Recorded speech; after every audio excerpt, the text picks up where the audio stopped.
اور بہت سارے عاملین سے بہت سارے لوگوں سے یہ سننے میں ملتا ہے کہ عامل حضرات جب استخارہ کرتے ہیں تو ان کا یہ جواب رہتا ہے کہ جناب فلاں مریض کا اگر کسی کو استخارہ کے لیے اگر کہا جائے عامل حضرات کو، تو وہ عامل حضرات یہ کہتے ہیں کہ ان کو فلاں اتنے دنوں سے اور فلاں جگہ گئے تھے وغیرہ وغیرہ، پوری تفصیل جو بتاتے ہیں، تو انہیں یہ کیسے معلوم چلتی ہے تسبیح کا استخارہ یا پھر وہ کون سا استخارہ ہے جس کی وجہ سے تمام چیزیں معلوم ہوتی ہیں؟ دیکھیں اس میں بھی عامل کو پہلے جی اور عوام کو اس کے ساتھ ہی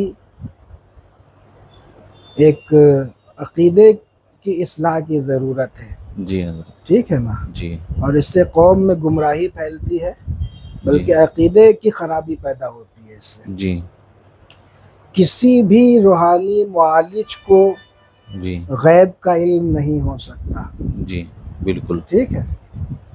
اور جو یہ دعویٰ کرے اور بالخصوص کسی روحانی شے کے حوالے سے، جنات وغیرہ، امداد وغیرہ، موکل کے حوالے سے دعوے کرے جی کہ مجھے ان چیزوں کے ذریعے یہ باتیں پتہ ہو جاتی ہے، مجھے اطلاع مل جاتی ہے، جی تو وہ اس کے جھوٹا ہونے میں کوئی شک نہیں ہے، وہ کاذب ہے، اچھا ٹھیک ہے؟ جی تو سب سے پہلے تو عوام کو یہ سمجھنا چاہیے کہ علم جو کوئی بھی روحانی معالج ہے جی اس کو غیب کا علم نہیں ہے، جی ٹھیک ہے؟ اور عامل اگر اس قسم کا کوئی دعویٰ کرے اپنے کسی بات سے بالواسطہ یا بلا واسطہ، جی تو یہ درست نہیں ہے، یہ عوام اس سے گمراہ ہوتے ہیں۔ جی اور عام لوگ یہی سمجھتے ہیں کہ ان صاحب کے پاس موکل ہے، جی عامل صاحب کے پاس، یہ رات میں بیٹھیں گے، ان کو موکل آ کر کے تمام باتوں کی خبر دے دے گا اور یہ سب راز سے آگاہ ہو جائیں گے۔ جی یہ بہت بڑی گمراہی ہے، جی اور اس سے عقیدے، اب یہ تو مفتیان کرام ہی بتائیں گے کہ اس پر کیا حکم آتا ہے، جی لیکن وہ تو میرا شعبہ نہیں ہے، لیکن کم سے کم گمراہی ہے اور جی عقیدے میں فطور آتا ہے اس سے، اچھا ٹھیک ہے؟ آپ جی تو ماشاءاللہ درس نظامی کر رہے ہیں تو جی زیادہ سمجھانے کی ضرورت نہیں ہے۔ جی تو عامل کو اس قسم کے دعوے سے بچنا چاہیے، جی اور کوئی ایسی بات نہیں کرے کہ جس سے یہ ایک میسج جائے کہ مجھ کو چھپی ہوئی باتوں کا علم ہو جاتا ہے جی یا ہے، جی کیونکہ روحانی علاج میں جی غیب کی باتوں کا جاننا ضروری نہیں ہے، جی نہ کشف کے ذریعے سے، نہ الہام کے چینل سے، نہ وجدان کی رو سے، جی کچھ ضروری نہیں ہے۔ جی بعض لوگ جو ہے وہ عامل کے کامل ہونے یا پیر کے کامل ہونے یا روحانی معالج کے ماہر ہونے جی کی دلیل یہ سمجھتے ہیں کہ وہ جائیں گے، ان کے پاس بیٹھیں گے تو وہ سب حال دل بتا دیں گے، ساری گزری باتوں کو بتا دیں گے، جی آنے والی مصیبتوں سے آگاہ کر دیں گے، جی ٹھیک ہے نا؟ جی لیکن یہ سب بھی گمراہی کی باتیں ہیں۔ جی آپ کسی بھی ڈاکٹر کے پاس جائیں گے، جیسے اپنے امراض کو بتاتے ہیں کہ یہ مسئلہ ہے، جی ویسے آپ روحانی معالج کو جا کر کے بتائیں کہ جی یہ مسائل ہیں، جی ٹھیک ہے؟ جیسے میرا بھی اس قسم کے بہت سارے سینکڑوں تجربات ہیں، جی لوگ آتے ہیں تو حضرت آپ کو تو سب پتہ چل ہی جائے گا، آپ تو دیکھ ہی لیں گے کیا ہے، جی وہ سب چیزیں ٹھیک ہے، وہ اس کا موقع محل الگ ہوتا ہے، جی ٹھیک ہے نا؟ جی ان چیزوں کو عملیات اور علاج و معالجے سے جوڑ کر کے جی بتانا یہ جی مناسب نہیں ہے، اچھا ٹھیک ہے؟ جی بالکل ہاں، وہ ایک الگ ڈسکورس ہے جی جو صوفیاء کے طریقے میں، تصوف میں، پیری مریدی میں کچھ باتوں کا انکشاف ہو جانا، دل میں کچھ القاء ہو جانا، جی جیسے بہت سارے واقعات بزرگوں سے ہم جی تک بالکل پہنچے ہیں جی کہ حال دل سے بزرگان دین واقف ہو جاتے ہیں، ان کو تو جی وہ ایک الگ چیز ہے، وہ ایک الگ ڈسکورس ہے بالکل، جی ٹھیک ہے؟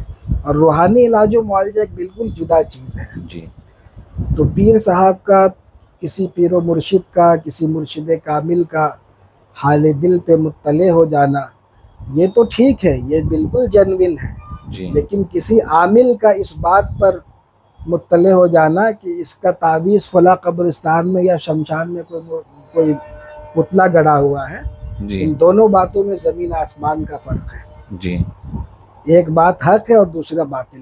جی سمجھ رہے میری بات؟ جی جی ہاں بالکل. تو ان دونوں کو جو ہے نا مکس نہیں کرنا چاہیے، جی گڈمڈ نہیں کرنا چاہیے. اسی لیے میں کہتا ہوں کہ عامل محض نہ بنو، جی بلکہ جو صوفیہ کا طریقہ ہے، صوفیانہ روش ہے، جی اس پہ چلتے رہو اور پھر روحانی علاج و معالجہ کرو. بالکل بے شک. تو ان چیزوں کا ظہور ہونا ہوگا تو وہ ہوگا، جی لیکن اس کا اس طریقے سے اظہار اور جیسے مارکیٹنگ نہیں چاہیے. جی وہ ہونا ہوتا ہے تو ہو جاتا ہے وہ، بالکل. ہے نا؟ جی بالکل.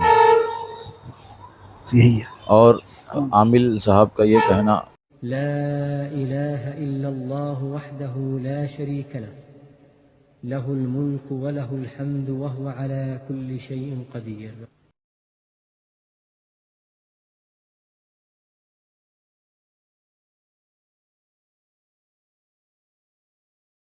الله رب محمد صلى عليه وسلم، نحن عباد محمد صلى عليه وسلم. الله رب محمد صلى عليه وسلم، نحن عباد محمد صلى عليه وسلم. الله رب محمد صلى عليه وسلم، نحن عباد محمد صلى عليه وسلم. الله رب محمد صلى عليه وسلم، نحن عباد محمد صلى عليه وسلم. الله رب محمد صلى عليه وسلم، نحن عباد محمد صلى عليه وسلم. الله رب محمد صلى عليه وسلم، نحن عباد محمد صلى عليه وسلم. الله رب محمد صلى عليه وسلم، نحن عباد محمد صلى عليه وسلم. الله رب محمد صلى عليه وسلم، نحن عباد محمد صلى عليه وسلم. الله رب محمد صلى عليه وسلم، نحن عباد محمد صلى عليه وسلم. الله رب محمد صلى عليه وسلم، نحن عباد محمد صلى عليه وسلم. الله رب محمد صلى عليه وسلم، نحن عباد محمد صلى عليه وسلم. الله رب محمد صلى عليه وسلم، نحن عباد محمد صلى عليه وسلم. الله رب محمد صلى عليه وسلم، نحن عباد محمد صلى عليه وسلم.